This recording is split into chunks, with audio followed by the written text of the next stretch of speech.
Well, when playoffs are out of the picture, pride and performance become the measuring stick. The Cowboys with a unique opportunity to play spoiler against the Chargers, and in a game of inches, they fall short. 34-17, the final in AT&T Stadium. And welcome into Cowboys Flashback. I'm your host, Nicole Hutchison. Now, it was a tale of two halves for this offense. Of course, they were efficient.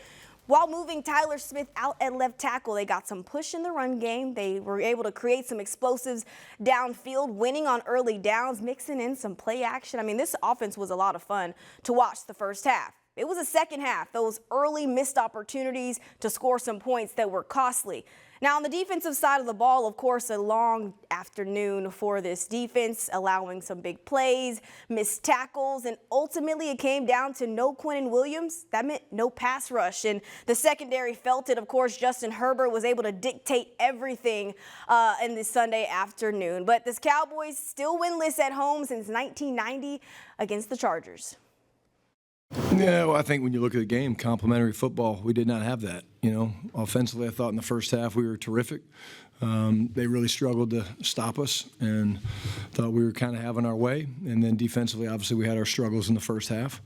This team, you know, I'm talking about the Chargers, of course, they do a great job of possessing the football. And, you know, got to be able to get off the field on third down, and we weren't able to do that. And at the end of the day, I thought there were some untimely penalties. You know, got a touchdown, came off the board, and some third downs became third and long. So disappointed, but we have no time to worry about it. Got a game here in another couple days.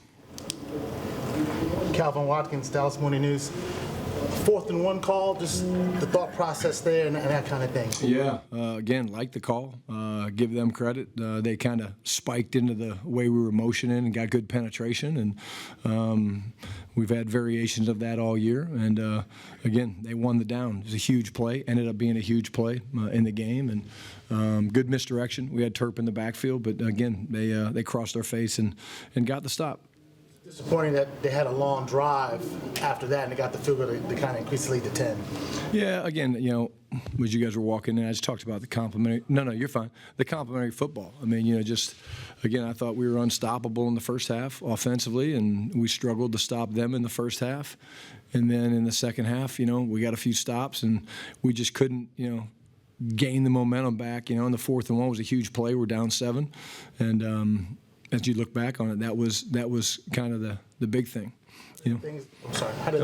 How did things go with Flus being up in the box today? I thought it was okay. I thought it was fine. Again, I think, you know, we'll watch the film and see, you know, how everything went. I know we you know, need to get more pressure on the guy, and didn't do a great job getting pressure on him. And I thought both quarterbacks played great today, and unfortunately, their guy got the win.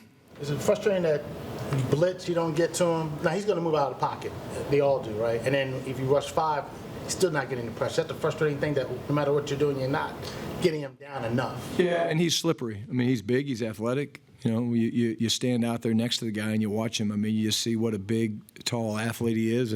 But absolutely, you know, we need to affect the passer, especially when you're playing tight man-to-man and there's guys running across the field. You got to affect him and make him make some, you know, off-target throws. And we didn't do a very good job of that today.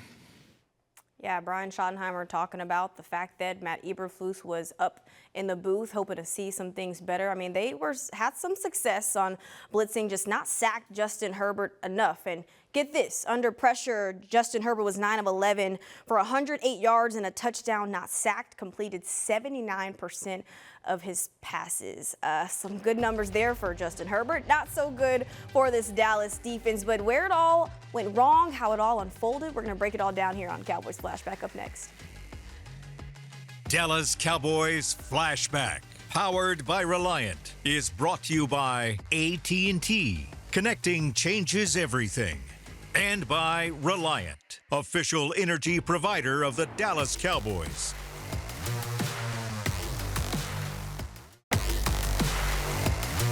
This segment is brought to you by AT&T.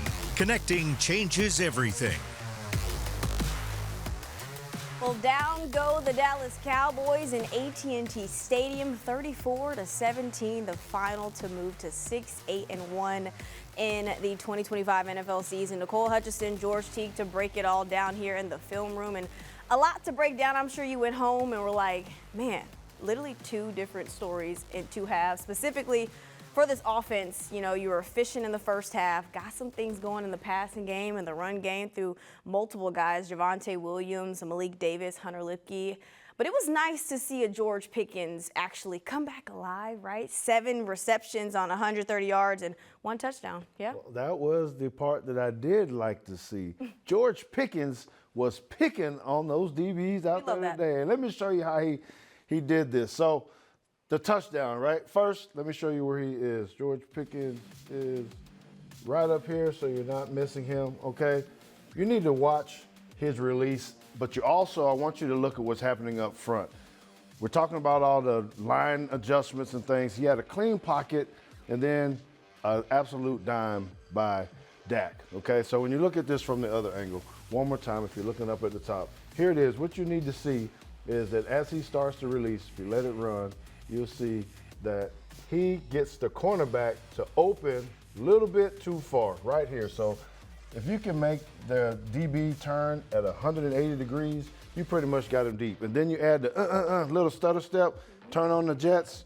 That's a big time play that really helped the momentum of the game early on. Yeah, you talk about George Pickens. When he's winning one-on-one, that's easy money for him. Also in contested catches, but we hadn't seen him in some one-on-one situations the last couple of weeks, so that was actually nice to see. And hey, good change. But one thing that was not something good to see was this Justin Herbert and this passing game from the Chargers absolutely lighting up this Cowboys secondary. Well, somehow we're going to have to figure out what's going on back here in the secondary. It's too close to my heart to see guys, you know, letting guys run free. So this first one I want you to see, this is Diggs up here. We were talking a lot about, is it cover 2, is it not? Look, I think it is. I think he's saying it right, okay? He's going out, but what I would like to see him do right here is actually get his hands on Ladd McConkey, slow him down a little bit, right? Because we feel like he's going deep. Maybe he has a flat coverage, but if you look at the back end, so right here, if you watch this safety, and I played that position too, once we're in this, we got to get over here, over the top. The corners are relying on that. They're relying on that. So he actually comes and stops on Keenan Allen really too tight, so he needs to be a little bit outside of him to get there, in my opinion. So that just makes it rough when you give up big explosive plays like that. Yeah, explosive plays were given up, but also big plays on the ground from Justin Herbert, who was their second leading rusher for the Chargers. A 34-yard scramble absolutely hurt this Cowboys defense as well. Yeah, it did. And, you know, I love this call, though, because it is cover 1, and you got 1, 2, 3, 4, 5 guys coming to rush, right? So there are no other guys once he starts to scramble to take that. So if you make this tackle right here, it's looking a whole lot different. Now the middle of the field is just wide open. Herbert's a big old guy. He's tough. He's physical. He's playing with a broken hand. He's like, I don't care. I'm going, you know. So things happen. You hate to see the flow of the game like that, but we just got to work on how to spy quarterbacks. Yeah, that was 2 missed tackles. We saw that a lot from this Dallas defense. But you talk about a Chargers offense that had 452 total offensive yards, 300 passing, 152 rushing. They were absolutely explosive, lights out, so to speak. Hate to see it, but this Cowboys defense on the other side of it. We're going to take our break. Up next, we're going to hear, of course, from some of the defensive players on what went wrong. This segment was brought to you by AT&T. Connecting changes everything.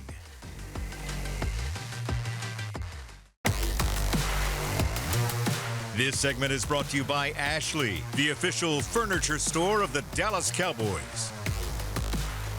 Welcome back into Cowboys Flashback. Nicole Hutchison, the Cowboys falling to the Chargers 34-17, the final. And the storyline for this Dallas defense was containment. That was the major issue. Justin Herbert absolutely escaping pressure all afternoon and stepping up in the pocket, beating Dallas with his legs and with his arms and attacking all levels of the Dallas defense. And he had the numbers to actually prove it. 23 of 29 for 300 yards, 2 touchdowns, and to add along a 1 rushing touchdown as well. I mean, this Chargers offense, they stayed balanced all 4 quarters. They were efficient, they were composed and in control, and it was a tough all afternoon for this Dallas defense who never truly really settled in. Yeah, it's disappointing. Anytime you lose as a competitor, it's going to be disappointing. So we got to be better on all levels, and just be better at the end of the day. How do you guys do that? Do you think there's 2 more games left? Like, what is it that you think you guys can get back to building next season specifically? I mean, we got to just lean on our work and keep coming in with the right mindset, and I mean. Try to play our best ball these last couple games. But, I mean, yeah, guys, we got to just figure something out, man. We got to figure something out and start playing ball. A lot was made of the decision to have 90 on top of Coach's box. Do you guys as a defense notice any tangible difference there? One week to the next, does it feel different to not have him down on the sideline of the field? No. You talk about the injuries that happened during it. People have injuries to win in the game or whatever. You might know somebody's not going to play, but it was happening a lot out there during the game. Adjustments that y'all had to make. Yeah. I mean, a lot of guys went down, and a lot of guys stepped up and came in and played. It's just the name of the game. It's going to happen. Just upset. I ain't got behind. Let the good offense get ahead. You just got to play better. Like I said, can't start slow. We've been starting slow a lot this season. We got to start faster and finish games. Let's try to get the dubs, get the lead and stay ahead. I don't know if these kinds of things make any difference to y'all as players, but a lot was made if Matty DeFlu's going upstairs to the coaches. Yeah, I heard that. And I didn't notice anything different besides his energy on the sideline. He have a lot of energy on the sideline. But like I told him, I support whatever he decided to do. If he feel like it's going to make him comfortable going up there calling plays, we can do that. We got to be pros and to go out there and execute everything he's calling and make plays. I mean, we got a lot of playmakers, but we got to go out there and make them. So that's on us. That ain't all on him. We got to execute his calls and make plays. It don't matter what you call. You don't got guys that make the plays. It ain't on him, So we just got to do our job and execute and make plays, make tackle.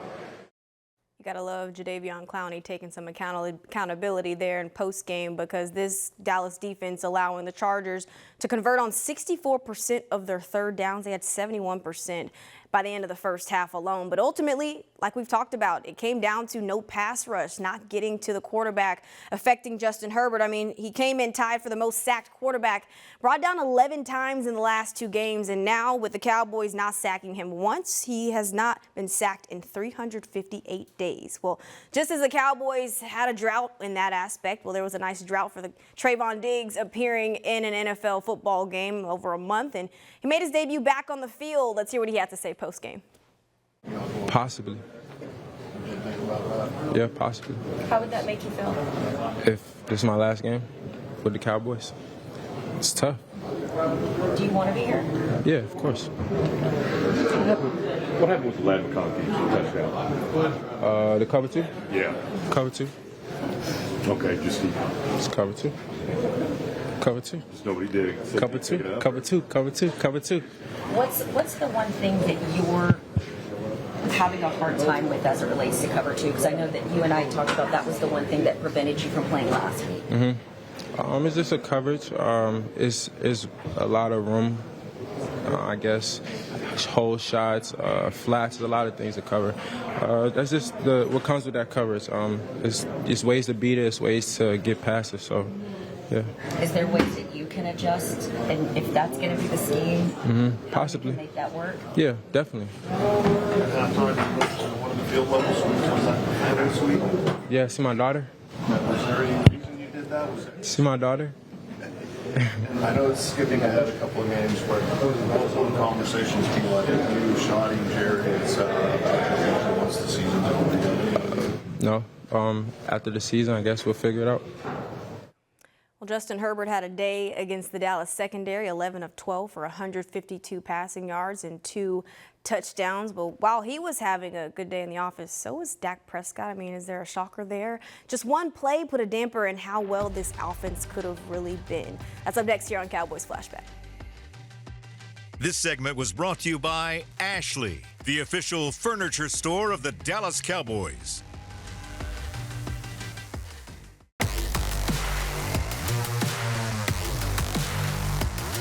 Well, there's some new faces and new places across that offensive line. Head coach Brian Schottenheimer making some changes there, moving starting left guard Tyler Smith to left tackle. Of course, Nate Thomas has been out nursing that ankle injury, and TJ Bass stepped in for Tyler Smith in at left guard. So you saw a little bit of an improvement there with that offensive line, but it ultimately came down for this offense in the second half, a punt, then turnover on downs, and on that 4th and 1 call, it stalled their momentum. And in a game of inches, missed opportunities were costly for them in a game that this offense played so well early, they didn't do enough late.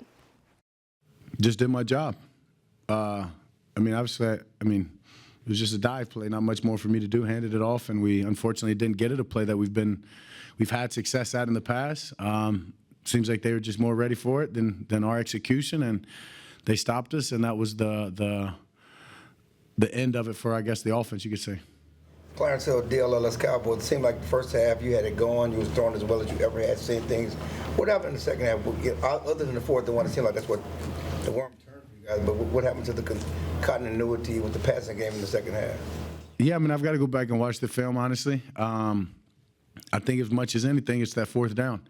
If we get that 4th down, we're still rolling. We go score a touchdown there. It's a 1-score game or 3-point game, and you're just looking for a stop for us to go down, take the lead, or tie it up. So when you're playing a team like that who's really good at controlling the clock, we only had 3 drives, the first half, and I told the guys in the second half we're probably only going to get 3, maybe 4. I think we got 4. And when you're playing a team like that, you've got to take advantage of those opportunities. You got to execute on every possession, and we didn't do that in the second half. And so when we didn't get that 4th down, that's what I said. That was kind of the air out of the bubble right there. You talk about being professional, and it's our job, and we're out here. We have to take advantage of every opportunity to play. But how tough is it to keep that intensity up for a full game when you don't have anything, quote unquote, to play for as far as playoffs are concerned? Honestly, I guess it's different when you do this. And no, I'm not firing any shots. But I've said it over and over. This is our job. We're blessed. You know how hard we've worked and the sacrifices we've got to even get to this league, to get to this 10 years in for myself, to be healthy, to I said it to the team, and I think it was Friday when we were breaking down, or Saturday, whenever. It's this game has given us so much. How could you cheat it? And so to answer, I don't know anything else. I think it's extremely disappointing when you lose anywhere.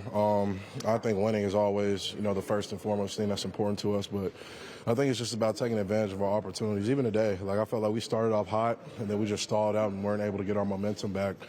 But I think it's been the same story this year. You get into these situations where it's 4th and 1 and you need a yard to keep the drive going. Those are big plays. I feel like those are championship plays that really are going to continue to define us. So it's just about dominating those situations and putting ourselves in the best position to succeed, because, you can watch the tape every week. We can compete with anybody. It's just that situational football we got to get better at. How do you change that? How do you get your plays? It's attention to detail. It's late in the season. Everybody knows we're eliminated, but we can still build. You can still build on things for next season. You can still build on things as a player. Ultimately, every day we get to come in and do this. We're sharpening our craft and we're getting better. Can you talk about the different injuries y'all had to fight through and the fact that you had to change positions in the game? Yeah, we got guys up and down. Obviously, love you too, bro. Obviously, TG's dealing with his ankle thing. Nate Thomas kind of had an arm thing. So earlier this week that I was kind of asked to, move to a different position and things of that nature. But, the standard remains a standard for us. Regardless of if you're going right or you're going left or you're going to guard, tackle, the standard's going to be the same for me. And I'm going to hold myself to a high standard no matter what. It felt good, bro. If you remember back in 2022, I was holding down the ship the whole year. And so, I think the biggest thing for me was just getting out there and just, being on my fundamentals and my technique and things of that nature. And then ultimately, I think, it's just about being the best at both for me, just being the best player I can be. Schottenheimer confirming post-game that Tyler Smith is your left tackle for the remainder of the season, even if Tyler Guyton does return, but he will possibly explore the chance to put him at right tackle. But as the Cowboys look to turn the page, so do we here on Cowboys Flashback. That's up next. To watch more Dallas Cowboys content on your connected TV, download the Cowboys Now app on Amazon Fire, Roku, and Apple TV.